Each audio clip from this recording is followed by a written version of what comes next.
Good afternoon, everyone, and welcome to the Q4 FY24 earnings conference call for Bajaj Finserv Limited. First of all, I would like to thank the management of Bajaj Finserv for giving us this opportunity to host the call. As always, we will have opening comments from the management team, post which we will open the floor for Q&A. From the management side, today we have Mr. S. Srinivasan, CFO Bajaj Finserv, Mr. Tapan Singhal, CEO Bajaj Allianz General Insurance, Mr. Tarun Chugh, CEO of Bajaj Allianz Life Insurance, Mr. Ramandeep Singh Sahani, CFO of the General Insurance Business, Mr. Vipin Bansal, CFO of the Life Insurance Business, Mr. Ashish Panchal, CEO of Bajaj Finserv Direct, and Mr. Devang Modi, CEO of Bajaj Finserv Health. With that, I would like to hand over the floor to Mr. Srinivasan for his opening comments. Over to you, sir. Thank you. Thank you, Samir. I hope everyone can hear me well. Good afternoon, everyone. This is the conference call to discuss the results of Bajaj Finserv Limited for Q4 of FY24 and for the financial year ended 31st March 2024. As usual, we will be concentrating largely on the results of our two insurance companies, Bajaj Allianz General Insurance Bajaj and Bajaj Allianz Life Insurance Bajaj, and also some of the smaller companies of ours, predominantly Bajaj Finserv Direct and Bajaj Finserv Health. Bajaj Finance has already had its call yesterday, but we would be glad to take any high-level questions on BFL. We will not be taking any questions on the status of Allianz's stake in our insurance companies, except to state that it has remained the same and there is no change. Any statements that look like forward-looking statements are just estimates and do not constitute an assurance or indication of any future performance result from our side. As you know, while Bajaj Finserv prepares its financials in compliance with Indian accounting standards, the two insurance companies are not yet covered by Ind AS, and their standalone results are on the Indian GAAP, basically based on the IRDA's regulations governing preparation of financial statements. However, for the purpose of consolidation, they do provide us with Ind AS compliant financial statements. Now, let me start with the key highlights for FY24. Actually, the FY24 for us has been a year in which we crossed many milestones. Bajaj Finserv's consolidated total income for the year crossed 1 lakh crores, and we ended at 1,10,383 crores, which is a 34% year-on-year increase. Our consolidated profit after tax for FY24 were 8,148 crores, which is 27% higher than the previous year. Even excluding the volatile mark-to-market unrealized gains of Bajaj and Bajaj, the consolidated profit after tax was 8,180 crores, which is up 21% year-on-year. Both the consolidated revenue and profit after tax were the highest ever for Bajaj Finserv. BFL's consolidated AUM exceeded 3,30,000 crores. Bajaj became the third largest insurer with premium exceeding 20,000 crores, overtaking three public sector companies of long vintage in the process. Bajaj's AUM crossed 1 lakh crores, and Bajaj Finserv Health entered the hospitalization and insurance claim settlement space with the completion of its acquisition of Vidal Healthcare. This acquisition has been approved by the insurance regulator in Q4.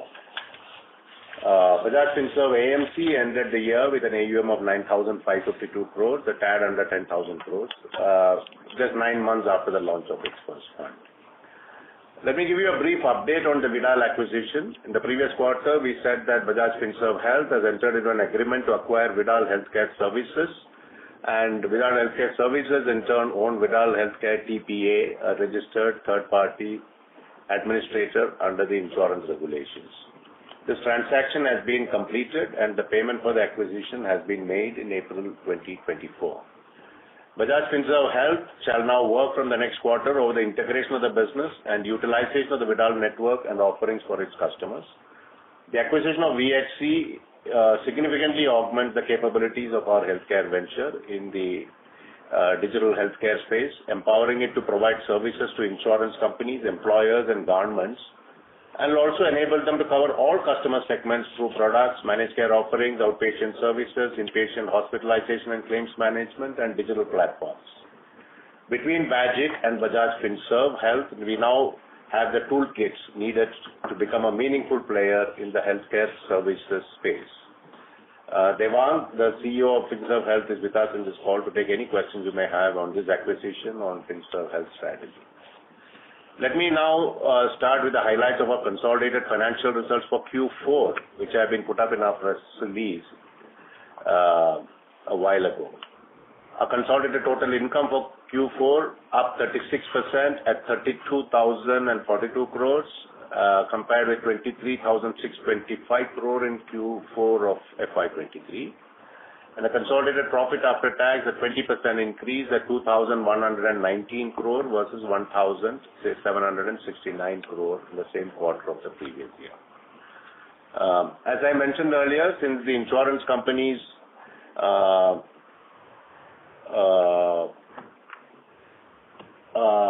account for unrealized gains or mark-to-market gains or losses on the equity account as fair value through profit and loss account, we traditionally also disclose the impact on profit of such volatile gains. If we were to exclude the impact of these MTM losses and gains, the core profit after tax would have increased by 17% in Q4 FY24. During the quarter, BFL recorded a top-line growth of 25%, growing from 7,781 to 9,714, and a consolidated profit after tax higher by 21% at 3,825 crore versus 3,158 crores. The ROE was 20.5% versus 23.9%, largely because BFL had raised about 9,000 odd crores in Q3 of FY24. Bajaj recorded top-line growth in gross written premium of 32%, 4,962 crore versus 3,766. Profit after tax increased by 18% to 380 crore versus 322 crore.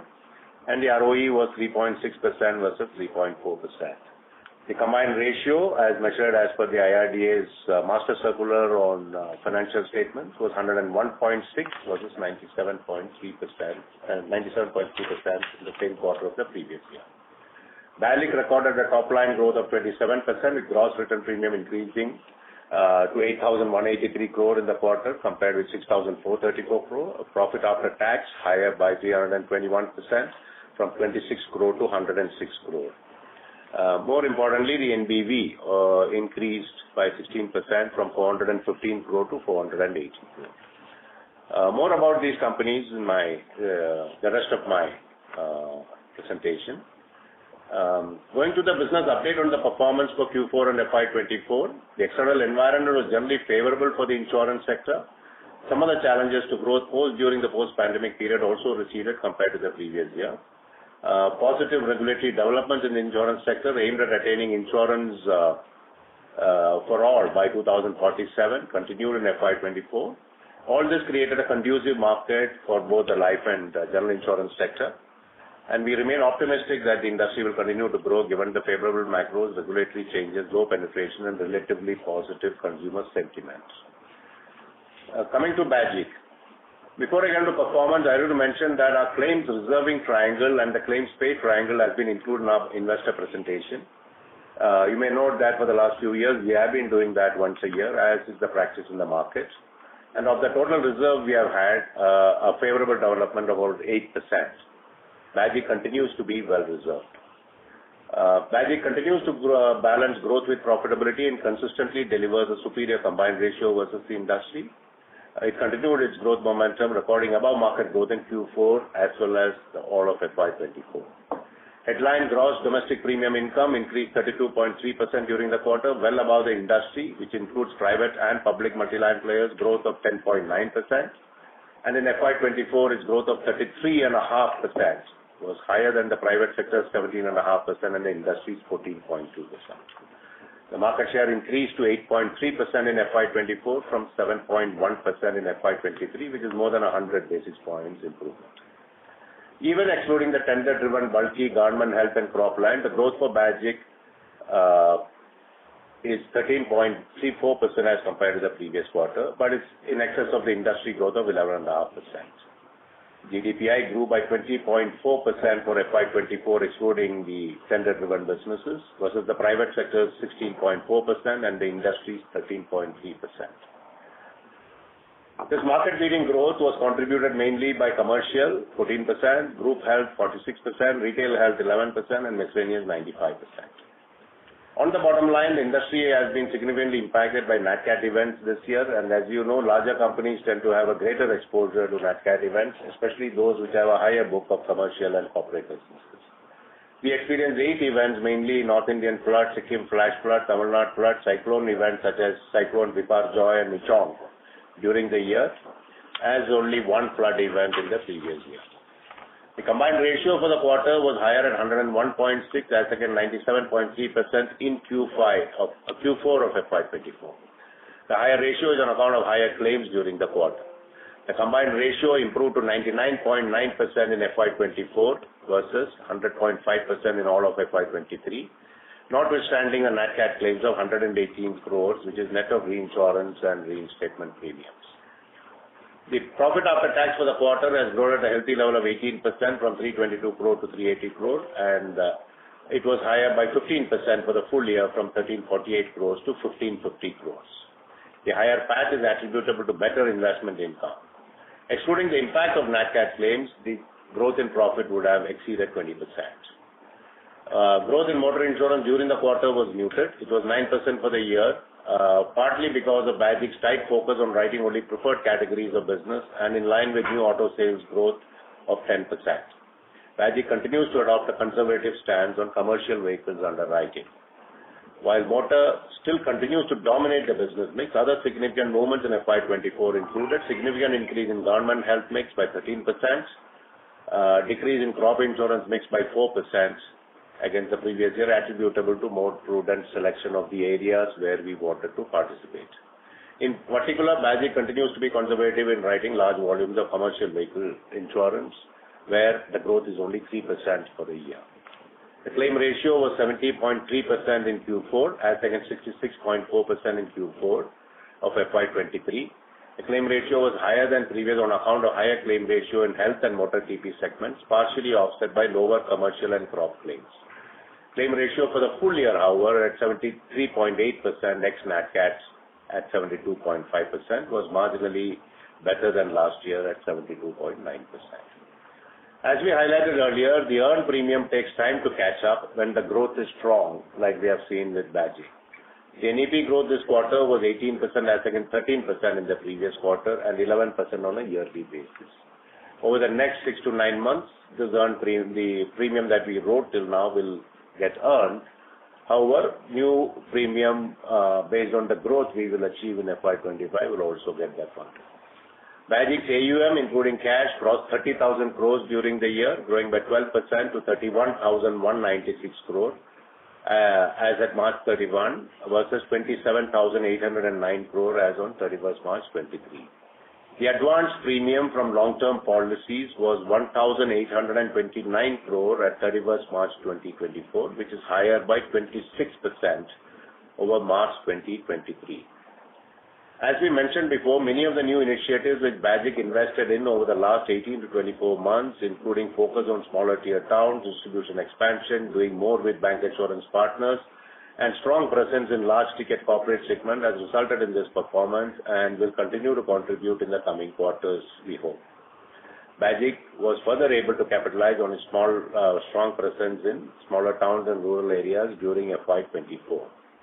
In a market where asset insurance is intensely price competitive, this operating result, we believe, displays Bajaj's commitment to a balanced and profitable growth on the back of deep and broad distribution and prudent underwriting, while focusing on best-in-class customer service.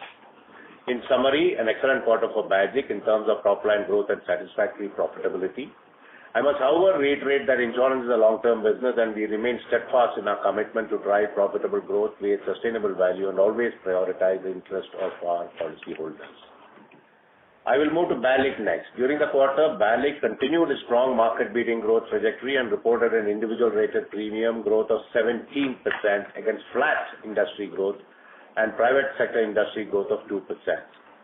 If you recall, the last year we had the tax change where the high-ticket traditional policies were brought into the tax bracket, and which resulted in a significant amount of sale in the month of March. Therefore, on the back of this high base, the growth achieved by BALIC, we believe, is quite commendable. In FY24, IRNB grew by 21%, which is about 2.5 times the industry growth of the private industry growth, and about 4 times the overall industry growth, including LIC. Both in FY24 and Q4 of FY24, BALIC was the fastest growing company among the top 10 private players on an IRNB basis, and the market share in individual rated new business or IRNB increased by 100 basis points from 7.6% in FY23 to 8.6% in FY24 among private players. In FY24, BALIC ranked 6th among private players on IRNB basis and 4th on new business policies, number of policies under retail regular business. Newly launched participating product Life Age contributed 1,357 crore. If you recall, this product was launched in Q2 of FY24, and in a space of 9 months, it has contributed 1,357 crores. It has been well received across all channels. The company's growth was secular and driven by all key channels, with agency, institutional business, and BALIC Direct growing at 10%, 14%, and 63% respectively during the quarter. But more importantly, for the year, agency grew 20%, institutional business grew 17%, and BALIC Direct grew 52%. This growth is despite significant one-time benefit in sales due to the impact of the tax change in Q4 of FY23. On the back of strong renewal premium growth, BALIC GWP grew 17% during the quarter and 18% for the year. The consistent growth in renewal premium reflects improvement persistency that BALIC has been driving over the last 5 years. The total number of new policies in OP for BALIC grew 22% in FY24 to 7.4 lakhs. Again, one of the highest growth rates among the top 10 companies.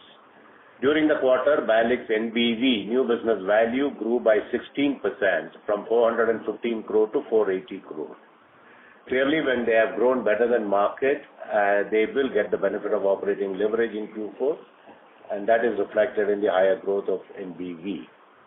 On a yearly basis, NBV growth was 12%, growing from 950 crore to 1,061 crore. And if you recall, the first quarter was a fairly weak quarter for NBV for BALIC. So the last 3 quarters they have substantially made up. Overall, the business mix for FY24 on individual rated business was par 27%, non-par 24%, term 4%, annuity 6%, and ULIP 39%. This balance, we believe, is very strong benefits that BALIC continues to drive. BALIC has continued to focus scaling up agency and direct channels through investing in people, processes, and also institutionalizing on the variabilization of agency costs through low-cost models. It has led to BALIC building up one of the largest agency channels in the private life insurance space with more than 1.5 lakh agents. BALIC is also building on the data and analytics for direct sales through upsell and cross-sell initiatives. It has led to BALIC's presence now in 313 cities, with separate verticals for certain key segments of customers. On the institutional business side, the company continues to expand its network of partners and grow existing partnerships. BALIC now has a reasonably large number of bank insurance tie-ups, which should help it to reduce concentration risk on Axis Bank. On the persistency front, there has been improvement across most cohorts, with 13-month persistency ending at 84%, and the 61st month persistency at 52%. Profit after tax, as I mentioned earlier, grew from 26 crore in Q4 to 106 crore in Q4 of FY24, and BALIC had a growth of 44% on PAT for the year from 390 crore to 563 crore. This was supported by higher than expected release from the past book and better mortality experience, partly offset by higher new business strain on account of business growth. BALIC ended the year with an AUM of 1,09,829 crore. Overall, another good balanced quarter for BALIC. Finally, as you know, both the insurance companies are among the most solvent, BALIC with 432% and BAGIC with 349%, and hence are well poised to weather any external adversity. Given the excess capital, we have been paying out dividends from BAGIC and BALIC for the last few years, and this year the dividend has been increased from the previous year. BAGIC has declared 661 crore of dividend with a BFS share of 489 crore. And BALIC has declared a dividend of 497 crore with a BFS's own share of 368 crore. BFL has announced a dividend of 2,228 crore, of which 1,144 crore will be for BFS, subject to approval by shareholders. Over the last 7 years, BAGIC has declared a total dividend of 1,605 crore and BALIC has a dividend of 1,821 crore. And we have been reinvesting the dividends into our emerging businesses, Bajaj Finserv Direct, Bajaj Finserv Health, and the AMC. Let me move to the lending businesses, BFL and BHFL. I will only briefly touch upon the results, since the results are already available in the public domain. A good quarter for BFL on all growth metrics, AUM, customer acquisition, portfolio metrics, and operating efficiencies.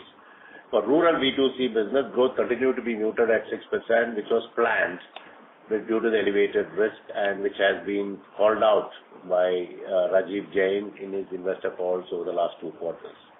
Profit after tax grew 21% during the quarter and 26% during the year.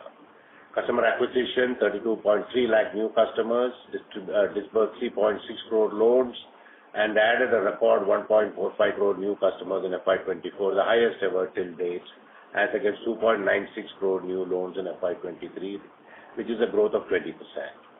The customer franchise is very strong at 8.36 crore, while cross-sell franchise itself has crossed a milestone of 5 crore. The Bajaj Finserv app now has 5.24 crore net users, as against 3.55 crore users on 31st March 23, and the AUM ended at 3,30,615 crore on a consolidated basis. The risk metrics continue to hold well. Gross NPA, net NPA at 0.85% and 0.37% respectively. BFL holds a management macroeconomic overlay of 300 crore, and during the quarter we utilized 127 crore towards strengthening its ECL model and 163 crore towards loan losses and provisions. BFL ended the quarter with a consolidated PAT of 3,825 crores. The capital adequacy ratio remained very strong at 22.52%, with 21.5% being Tier 1 capital. This was held by the capital raise in Q3. Our housing finance company, the 100% mortgage subsidiary of BFL, continues to do extremely well. AUM grew 32% to 91,374 crore. Profit after tax grew 26% to 381 crores in Q4, and for the year at 1,731 crore. It grew by 38%. Capital adequacy ratio stood at 21.28, with 20.67% being Tier 1. GNPA and NNPA were again very strong, 0.27% and 0.1% respectively, as of March 24. And in summary, another very strong quarter for both BFL and BHFL. Now to move on to our platform companies, Bajaj Finserv Direct. During the Q4 of FY24, Bajaj Markets attracted 72 lakh consumers on its digital platform, of which 1.6 lakh became customers, as against 84 lakh and 1.9 lakh customers in Q3 of FY24. BFSD lending, unsecured, secured, both BFL and partnerships disbursement for the quarter stood at 1,636 crore, as against 1,664 crore. The card sourcing was lower at 20,673 versus 36,603. As you are aware, and we had called out earlier, Bajaj Markets had voluntarily decided to stop sourcing EMI cards post the RBI order on BFL.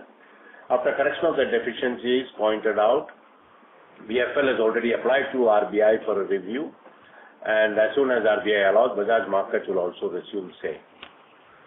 During the quarter, Bajaj Finserv AMC launched 2 new passive equity funds and one large and mid-cap fund. They attracted good investor interest. We ended the year at 9,552 crore of AUM, of which 3,400 crores was on equity-oriented funds. Bajaj Finserv Health carried out 9.3 lakh health transactions, having 2.48 lakh plus monthly active users. For the quarter, EBH had 18.98 plus lakhs paying users, which is almost double that of Q4 of FY23, with 7.17 lakh users having renewable products. As Devang mentioned earlier, these are two key metrics, which is the paying users and the number of payments we make, and the third metric is, of course, how many have renewable products. Bajaj Finserv Health also expanded its provider network, which now includes 107,000 plus doctors, 5,400 plus lab touch points, and 2,250 plus hospitals. With that, I come to the end of my opening remarks. Before we open for questions, considering the paucity of time, I would request the audience to kindly keep their questions brief so that we can cover more queries during this call. With this, I invite questions from the audience and hand it over. Okay. Thank you. Thank you very much. We will now begin the question and answer session. Anyone who wishes to ask question may press star and 1 on the touchtone telephone. If you wish to remove yourself from question queue, you may press star and 2. Participants are requested to use handsets while asking the question. Ladies and gentlemen, we'll wait for the moment while the question queue assembles.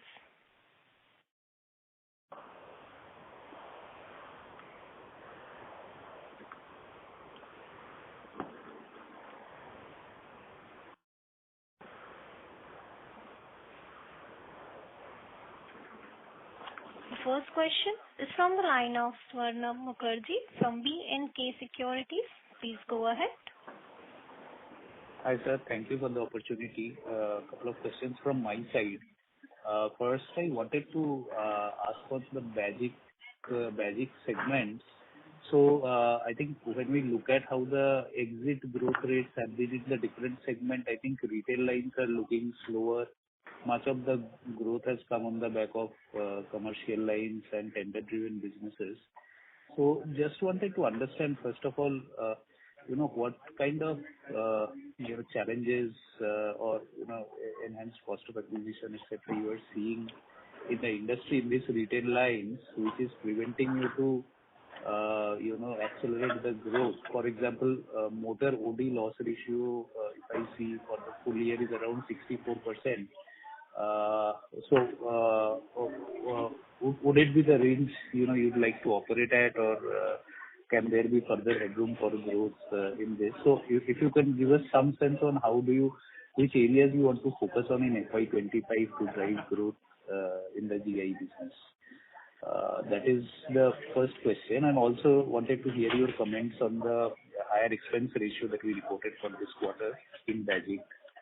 And on Bajaj, I wanted to understand that for FY24, the 37th month persistency seems to have recorded a drop. So what has happened because of which, in this cohort, we are seeing a challenge? And also, if you can give some idea about how should we think about VNB growth and margin for FY25 in Bajaj?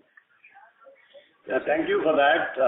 I think, as you know, on the VNB margins or combined ratios, we do not give guidance, particularly in insurance where, nobody can predict when catastrophes will happen or what kind of yield curve movements will happen. But if I were to summarize your question, the first one was the outlook on retail growth and whether it was a bit slower than what you anticipated in Q4. The expense ratio in Bajaj, why it was higher in Q4. In BALIC, you wanted to know the outlook on VNB growth. Directionally, I think Tarun or Vipin will provide that. And lastly, why there was a drop in the 37-month persistency. So I now hand it over to Tapan first to take the question on the motor growth, and Raman can support with the expense ratio, and then followed by Tarun and Vipin. So thank you for the question. See, at Bajaj Allianz, our philosophy has been very clear from day zero. Wherever we see opportunity to grow, we grow that. And if you look at the retail lines of business, we are still one of the large players in the Indian market. If the opportunity does not seem as per our pricing or as per our comfort of combined ratio, then we slow down because it's cyclic in nature. Business, is not something which has always been constant. So if you watch over a long period of time, it's always cyclic. So opportunity again comes in, and then we again grow and take our place. But we would never be aggressive when the market is not conducive for high growth. Q4 normally, if you look at most of the years, retail gets aggressive in Q4 because the way the general insurance business is structured, a lot of commercial business happens in April. 1st April is the date, and then is September, which will be there. While if you look at towards JFM, it's mostly retail business where the aggression comes in. That is how the GI business gets structured. So typically in Q4 in retail, the aggression of the market increases beyond our comfort level, and that's why you'll always see a bit of a slowdown in Q4 retail. But again, the next quarter, typically as the cycle, as we have seen in the past, the next quarter again gets much more easier. So it's a natural cyclic performance. So there's nothing in terms of that we are as a strategy slowing down or not looking at.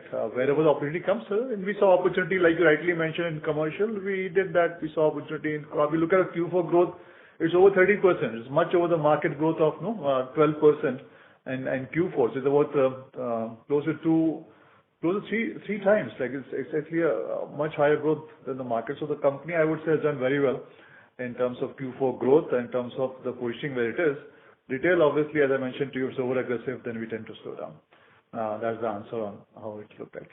So over to you, Raman, in terms of taking the other questions. Yeah, I'll take the question on the higher cost ratios. See, normally if you see, if I compare the cost ratio with the whole year, it looks a little higher. But if you compare it with the same period last year, Q4 and Q4, there's hardly any delta. It's 31.3% versus 30.9% last year. So structurally, actually, nothing has changed. What has really just moved up? So OPEX, there is actually no change, but a bit of higher commissions in Q4 has actually inflated the overall cost ratios for the company. And that is cyclical, because if you look at our growth in Q4, it's largely coming from some profitable lines where the commission rates are higher. So that's the only reason the growth is higher. The cost ratio is higher. But like I said, if you look at it on a totality basis for the full year, we're actually 1.5% lower compared to last year. I hope that answers your question. In terms of the expense of management, I think with the regulators come out, our company is safely within that. The regulator is 30% expense of management, and if you see most of the companies, more than half of the companies have been breaching that. Our company would be close to 22 and a half, if I remember right, in terms of where we stack up.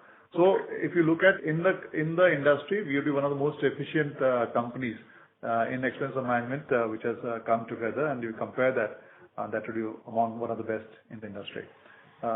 Raman, if you want to substantiate to that, you can add.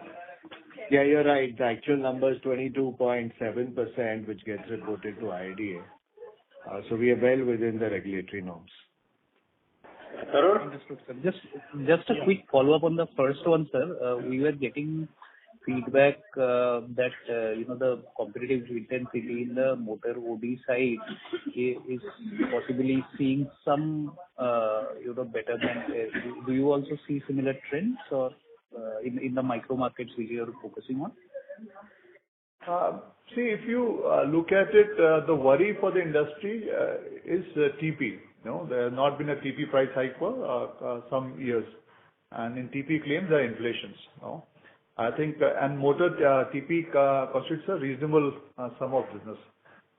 So if you get into guarantee of it, you'll actually see where the problem lies. OD is fine. If you have lots of, let's say, flooding, like Bangalore flooding happens or Delhi flooding happens or something goes beyond, that is there. But if you look at again the accidents on highway, there was a dip after COVID, but now if you look at the frequency has again moved up from it was. So if you study these 3-4 parameters, then you can figure out the answer that you've been asking for on a regular basis. So that is what you should be looking at. But now the frequency actually moved up. Sure, sir. Understood. Okay. On the Bajaj Allianz Life side, there were two specific questions, one on the 37th month bucket and the VNB growth. Let me answer the first one first. The 37th month, you correctly pointed out, it has been lower. It's a fact which is visible. This is a continuation of one specific bucket of one specific partner with a significant share yet in the business, where that bucket has not really performed as the way we would have rather have it perform. And this will, of course, now steady itself. The 37 month will steady itself going forward. But we do expect that maybe a 49th month. See, every year this moves on from one to the other. 49 month could be impacted slightly, but of course, as a company, we are a lot larger in terms of size. Dependencies on partners is getting is lesser. So this we will be able to rectify as we go. And overall, our persistency, as you know, for all buckets has been up, and directionally that shall remain. 13th is 84.3%, 25th is at 72.7%, 49th is up to 64%, and the 61st is first time upwards of 52%, and these are all moving up only. In terms of VNB margins, you asked, and Srini correctly answered that we will not ever give a forward-looking statement.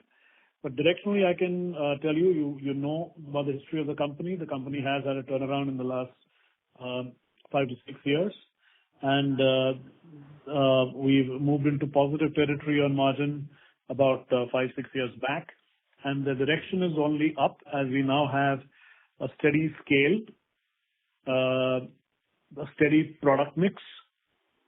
Cost efficiencies are now getting thrown up. And for the last 2 to 3 years, there was a disproportionate amount of money getting invested in new partnerships that we were investing in.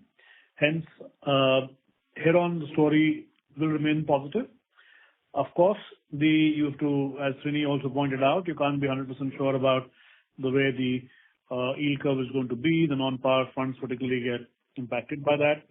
So largely, these are the reasons where we'll see a trend going up, but of course, we shall not be able to give any forward-looking statement. Vipin, is there anything you'd like to add?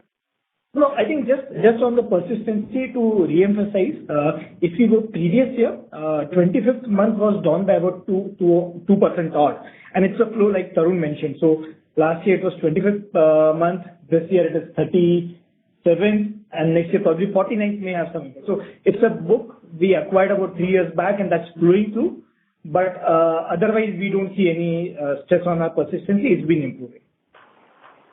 Understood, sir. Just quick follow-up. Is this on a savings? 37th month, I think, right? Sorry, sir. Your voice was not audible. Yeah, can we move on?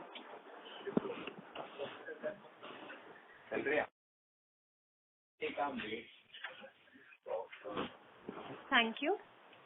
The next question is from the line of Madhukar Ladha from Nuvama Wealth. Please go ahead.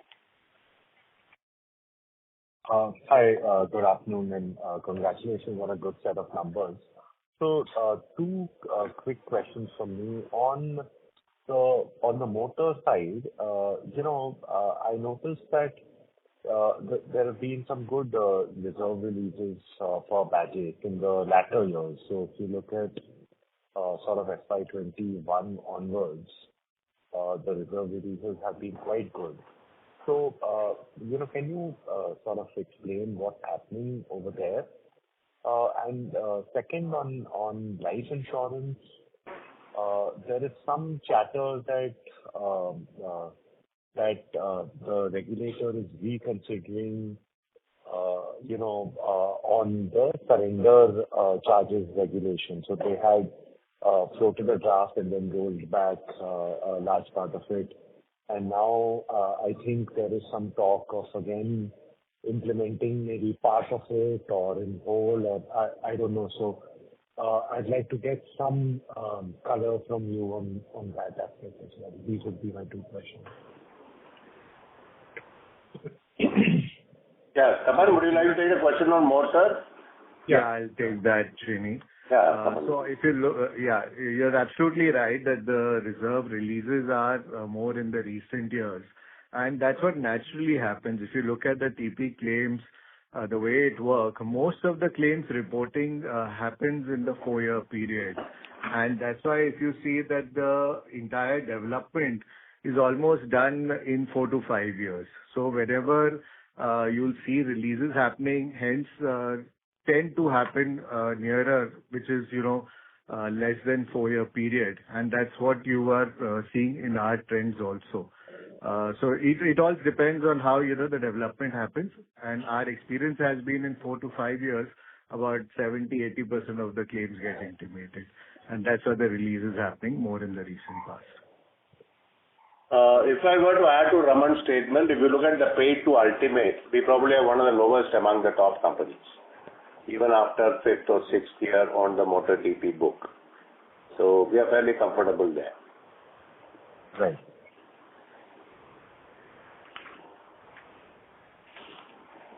Thank you. And on the life insurance bit, that question is pending. As a matter of speculation, we will wait to see more hard action from the regulator. We do not comment on. But is there some conversation? Because it can change. They will keep discussing. If it's really out in the public domain in terms of an exposure draft or a regulation, then we will discuss that. Right. I have one more follow-up. Can you split the loss ratios between retail health, group health, and government, and what's been sort of the comment a little bit on, the recent government health performance, because you've written a lot of business over there? We don't give micro breakups, because that's part of our business strategy. But some directional comments, what are you seeing in the government side? No comments on that.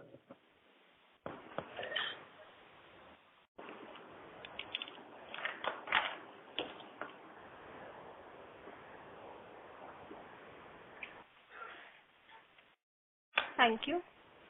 A reminder to all participants, you may press star and 1 to ask questions.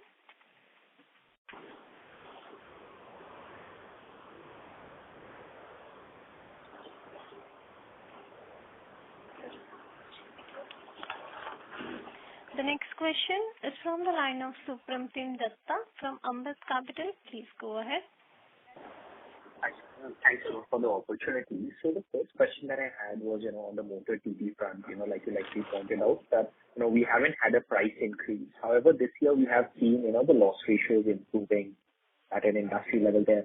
So what would be the trigger, to get a price increase here? Or do you see, a scope for price increase in this segment this year, or, that is also looking unlikely? If you could throw some color on that would be very helpful.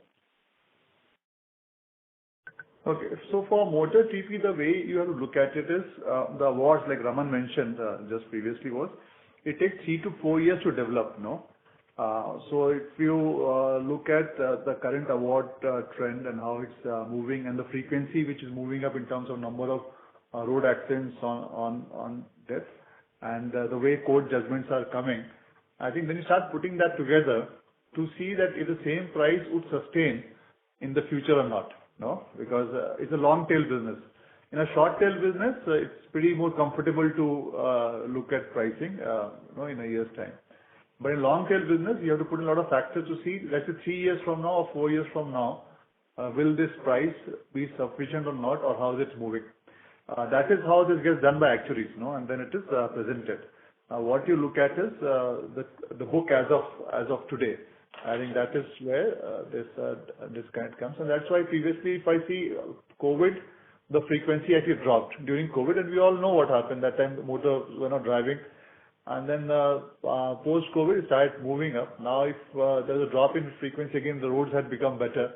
And now, if I look at this year's results in terms of what is declared by National Highway, then I see the frequency actually has moved up. So those are the parameters in which all this decision gets taken. But this is more complex than what I told you. I just tried to simply tell you how it moves up. So a lot of impact that you see is post-COVID, the drop in frequency which actually happened there, and that's why you see this impact coming in currently. But more or less, the impact of that is getting over, and in the future there would be a requirement of a price hike, is what the industry feels, and is represented also to the regulator. Got it. When is this likely to, when will this decision going to come through? Ideally, it comes in June, right? The price hike. Yeah, actually now as per if I say the only tariff which remains today is the motor TP price, and the procedure is the industry requests, the regulator recommends to ministry, and then it comes. I think that is how the procedure is. So difficult for me to say now with the election year going on, how it looks like. Yeah. Okay. Thank you. Thank you. A reminder to all participants, you may press star and one to ask question. The next question is from the line of Nistin Chawate of Kotak Institutional Equities. Please go ahead. Thanks for taking my question. On the motor insurance business, just trying to understand your view in terms of sustainability of the improvement in claims ratio in the OD side. Do you think, obviously there was a big fall in the fourth quarter, but even if I look at the full year basis, there has been a fair amount of improvement. So do you see this sustaining, especially, given the fact that you mentioned that you've seen, the transportation activity picking up again? So the way you have to look at it is first and vis-a-vis the market, how it moves. And OD is a short-term tail, which means that whatever the result, it's on your face. Immediately you see the impact of it. So a fall in OD actually shows that the company has been segmenting the customers right. It shows a reflection of good underwriting by the company, has been able to segment customers well, and that's why you see a fall in terms of the OD ratio. Because as I mentioned, it's a short-term ratios, you'll be immediately able to see the impact in terms of what business you write. And TPA is a long-term, so you see the impact a bit later. Now, is it sustainable? Obviously, our ambition has always been to be a good underwriting company, and that has been reflecting in our combined ratio over years now. I can say it's not about 1 or 2 years. I think if you take it back to 10, 15 years, we have had one of the best combined ratios of the industry. That's the philosophy of our company. So we keep on looking at underwriting very, very minutely to see how we can get better at it. And that would be our focus, but how does it play out? I can't give a forward-looking statement, but as a philosophy of the company, we would continue focusing on that. But fair to say that you have seen competitive intensity being lower, because of which I think we are able to achieve this. Or that's no, because competitive intensity is not lower. I don't agree to that. Because if you see, let's say if I take you back about 6-7 years, or let me just redraft my answer. Whenever a new company comes into the market, what do they do? Which business do they get into? Let's start from here. The first business they get into is motor. Any company. So with more addition of companies, motor will always be competitive. So let's say if I take you back about 8-10 years, then look at the motor portfolio of different companies. What composition of motor did different companies have? And fast forward today, look at the motor portfolio of each company, and maybe for 2-3 years take a trend and see how motor portfolio has moved up. And let's say the top companies and the newer companies joined in. If the motor portfolio is moving up in companies, then the competitive intensity cannot be lower. I think it's a simple way. It's all data-based. So instead of taking into perceptions or feelings, just look at data. You'll actually watch that motor portfolio and companies have started moving up, which means that the companies are targeting motor more, which means that the competitive intensity is much higher. Sure, got it. And just on the health side, I probably missed this, but you mentioned that the increase in claims ratio over here is largely a function of change in product mix, and at the product level, you've not really seen any changes. Is that what you mentioned? Yeah, that is how it is. So let's look at how does it operate.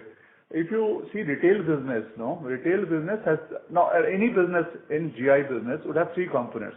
One is claim ratio, other would be commission, and third would be expense ratio, right? Now, expense ratio would more or less be the same for both lines of business, but would be more in retail lines of business, lower in, let's say, GMC. Commission ratio again would be higher in retail lines of business because it's individual agents' effort to get individual customers. In GMC, the commission ratio would be much lower, So GMC would have a much higher claim ratio, but the overall combined ratio at a higher claim ratio may be lower or equivalent to, let's say, retail with a lower claim ratio because of the way these three things get stacked up, So if you have written a good portfolio of GMC, then your claim ratio would move up, which does not mean that the combined ratio has moved up, So typically the way to look at it is look at the combined ratios. And that's what to answer, with the previous questions also, just to tell you how to look at ratios. And then you get understanding. If you try to compare claim ratio, that's why in the previous case I said I don't want to answer that question on a micro level, simply because when you're doing that comparison, it does not give you how does it flow. Combined ratio is a parameter in which you look at balancing how things goes, So if you look at overall combined ratio, you would find that the company is doing very good on that. Thank you. But some of your peers who sort of, have reported higher claims because of higher infectious diseases or, probably. I don't comment on my peers, I never do fair that. point, but from our point of view, I can only tell you about the business. I can tell you about how it looks like and about our results. No, fair point. So from our results point of view, these kind of factors have probably not affected us. It's a fair reading to make. That's what I was trying to. Yeah, but I think how do you build in your business? How do you look at it? How do you look at spread? How do you look at distribution? It's more complex than just simple, that this is how it goes. Let's say, to give you an example, let's say flood happens in one part of the country. Let's say Bangalore had floods, or let's say you had Sikkim floods. Now, let's say as a company, you are focused only on Sikkim and you have a major stake there. It will really impact you very bad. Now, if you spread all across the country and Sikkim is a small part of your portfolio, it will not affect you much, So that's why when you see a statement like this, I don't say my competitors, my peers have made a mistake in saying what they are saying. They must have got affected on the balance of book that they have. Some companies will be more affected than other companies, but it all depends on how your business gets stacked up and how do you spread the risk and how do you look at it. So that's why making a comment on a statement without knowing the details is not very fair to anybody, and that's why I don't do that. Sure. Thank you very much. Thank you. The next question is from the line of Sanket Koda from Avendus Spark. Please go ahead. Yeah, thank you for the opportunity. On life insurance, I have two simple questions. One is on Axis Bank. How much it contributed in the current quarter and full year compared to previous year? And I believe the channel is becoming more and more open architecture.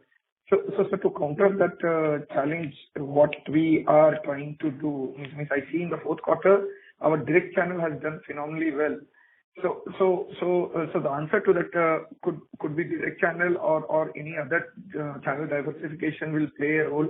If you can give a better color on it, would be useful. That's on life. On general insurance, means I have two questions and one data keeping. One is your crop has been flat year on year. So we all know that every company will chase EOM as they are getting closer to FY26. So it has been flat in the current year, and we have always been a very good underwriter with the crop. So just wanted to understand that with pricing maybe further deteriorating or your view on that, you see crop to come off compared to what it is today. That's one thing. And second is on reinsurance market. Means last year we all know that commercial line saw a reinsurance hardening. How is the trend? How are your April renewals with respect to reinsurance market? And if it is softened, what is the likely benefit you will see through it? And lastly, if you can tell me NWP number for the quarter would be useful.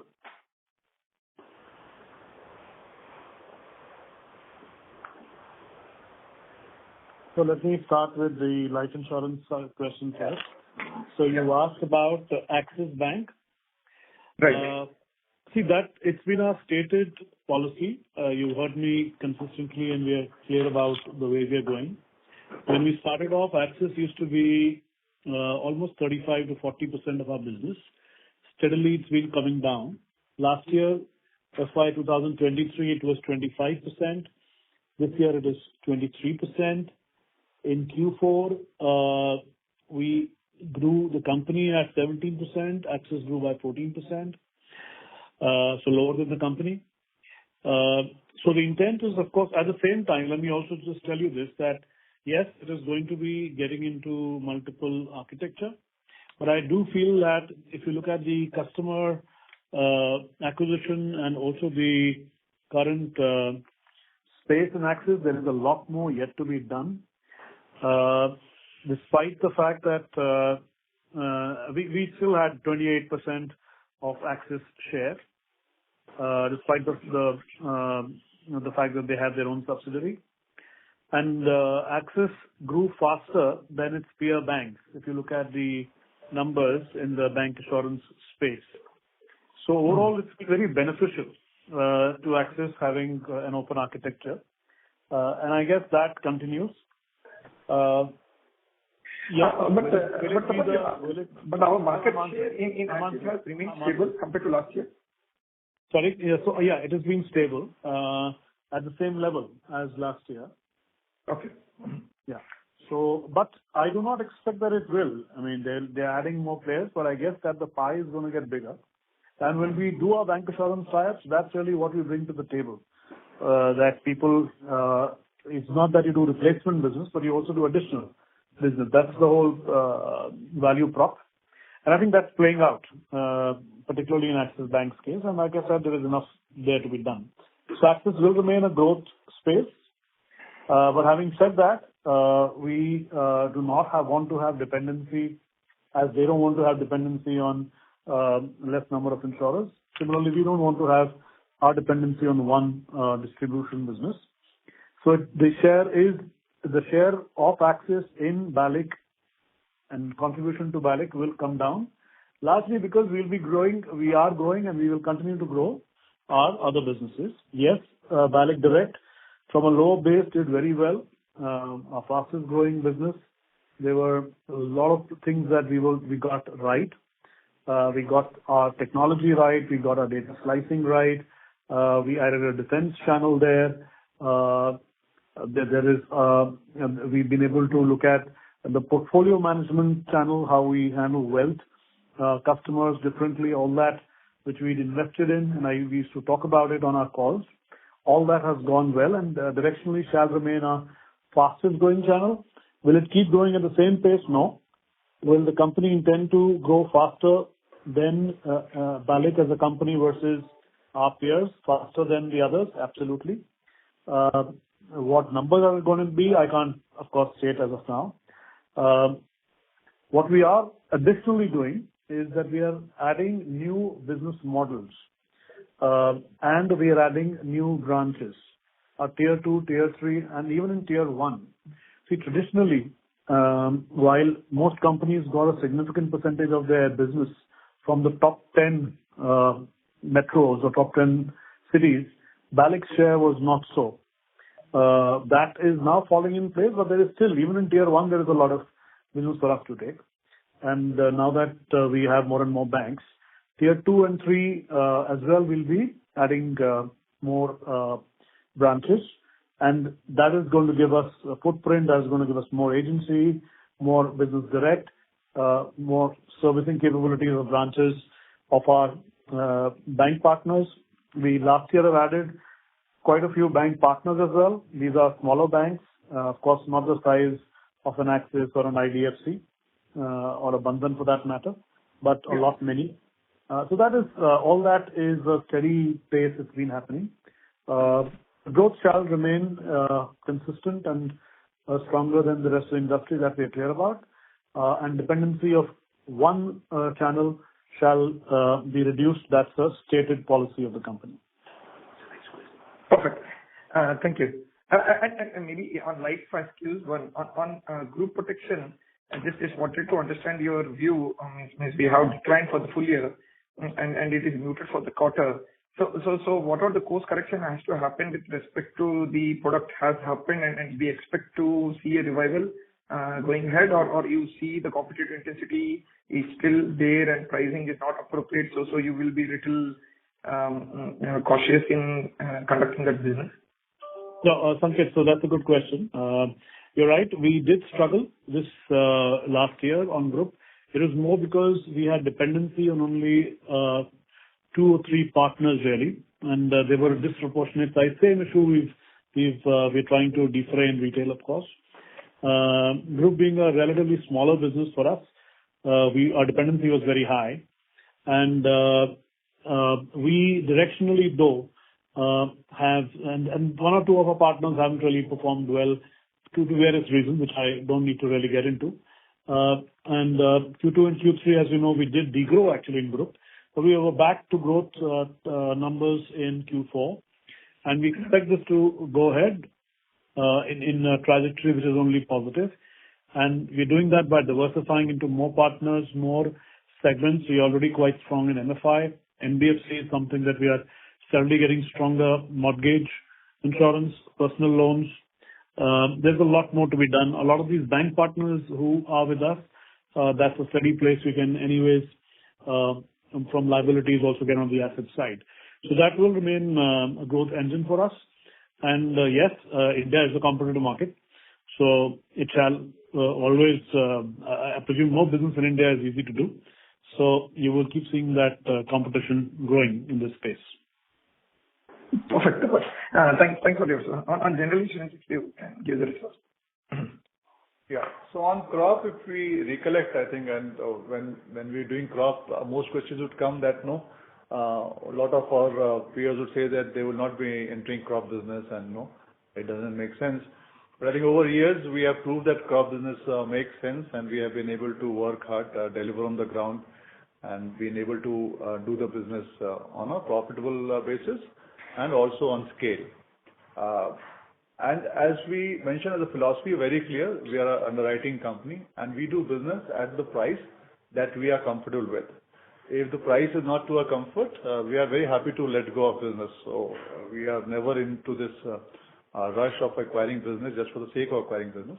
It has to be done sensibly, because in general insurance business, it's a very long-term business. It is not about 1 or 2 years. If you run this business, the view you should have is for 100 years. How does it go?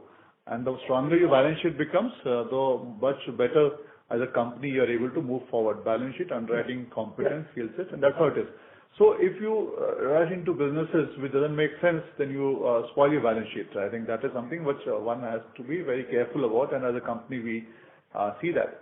So if you look at crop, though you say it's flat, but we are still a very large player in the crop insurance business, which should be there. Right. But again, I said, if the business does not make sense, we are very happy to have a smaller share, and when it makes sense, we'll again move up. We never have made any statement that we are walking out of any business or getting into business. You never hear from that. We are into all lines of businesses, and we do into all channels of business, and we are across the country into every nook and corner of the country. And as we said, we do business at a price at which we serve our customers well. And you see the IRDAI figure in terms of grievance ratio, we are one of the lowest in terms of grievance ratio also in the country, in spite of having such a large amount of customer base which should be there. So on crop, this is our philosophy, and this is how it will also continue. Yes. But Tapan, will you be confident to achieve the similar number? Because I know, as you rightly said, many people will be chasing that business now. So then if the price is not right, as I said, I'm very happy to let go of my market share in crop. If the price is right, I'll gain.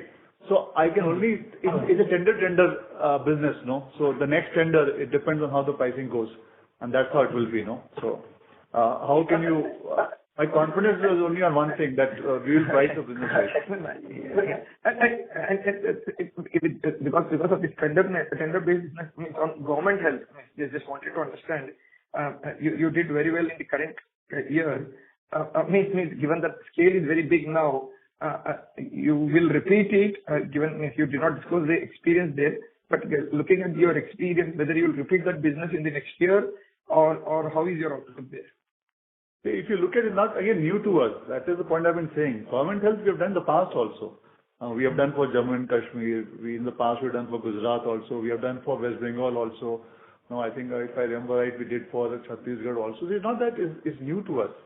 And wherever the pricing is right, that we will do. If not right, we will not do. So in the past also, at times, some years we have written good government health business. Some years we have not written good government health business. It just depends at what price point do we get it. So on tender business, for me to confidently say that yes, we will write it would be wrong, because as I said that we will write it at the price that we are comfortable with, and on that price, if we get it, we write it. And will we be doing this business? Yes, we will be doing this business. There are years when the business pricing is not right. Those years you will not find us. But if you look in the past also, you'll find that Bajaj Allianz has been doing government health business. There's nothing new that this is the first time you written the government health business. That's the government health. Yeah. Got it. And on the reinsurance market, if you can comment? Yeah, on the reinsurance market, if you look at it, our capacity now is the biggest in the Indian market, amongst all companies, be it public sector or private. We have the biggest fire capacity, we have the biggest engineering capacity, because we are a serious player in the commercial lines of business. And to the question that you asked on April 1st, it did go pretty decent for us in terms of 1st April also, because of the capacity that we have. Large risks require a good capacity, and our capacity is built by some of the top reinsurers of the world. It is minus the Indian reinsurers, I think, which we have to write an order of preference. All our reinsurers are A and above rated. So typically, that is how we have one of the finest reinsurance capacity in the market, and that will obviously help us write commercial lines of businesses. Got it. And around it, if you can give me the NWP number for the quarter, that will be useful. Yeah, Sanket, it's 2,462. 2,462. Perfect. Thank you. That's it from my side. Thank you. Thank you. The next question is from the line of Nidhesh from Investec. Please go ahead. Thanks for the opportunity. My question is on life insurance. How are the trends on segmental margins, and how are the trends on the competitive intensity in terms of commission payout or IRR, or pricing on the protection side that we are seeing on the marketplace? I'll give it to Vipin for margins. On commissions, I'll just broadly take it. You see that the commission ratios for all players looking higher, but largely it was really truing up of all the marketing efforts that we were making, all reported in the same as commission now, because we're paying it directly. We're not just doing vendors and all of that. We're directly giving it to all the marketing efforts are being done by the banks themselves. So largely, while the number will look going up versus last year, the good thing is that the life insurance sector has been steady, and we do expect that while there will always remain pressure on commissions and payouts on wholesale distributors, largely as we're getting scale and the brand's getting stronger and stronger, we will be able to keep a steady number there. Let me hand it over to Vipin to answer the margin question. So on the margin, like we mentioned in the beginning, our NBV has had a healthy growth. We are seeing efficiencies also kicking in. But what we have to understand, and like I think you are also indicating, it's a competitive space where interest rates play a significant role in the way the products are priced and the way customers look at it. So it's a place which is competitive. I think we choose to play to our strengths. We don't necessarily compete with all players on the pricing. I think so that's where we are. And in terms of, like I said, margins, while the margins that get reported has a lot of noise because the group business gets reflected there. But if you look at it in terms of NBV, I think that gives you a better picture that our margins have been getting better, and we are seeing the benefits of scale as we are growing. So I think that's where we are. But on a segmental basis, are the margins steady or they have reduced, for example, in the non-par savings protection? I think I would generally say across segments, our margins have been largely getting better. We don't specifically talk about segmental margins. But on an overall basis, I would say across segments we are seeing stable to improving margins. Okay. Thank you. That's it from my side. Thank you.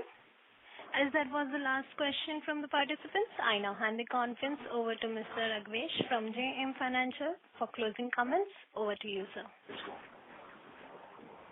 Thank you to all the participants for joining in the call, and a special thanks to the management of Bajaj Finserv for allowing us to host the call. Thank you. Thank you. Thank you. Thank you, On everybody. behalf of JM Financial, that concludes this conference. Thank you for joining us, and you may now disconnect your lines.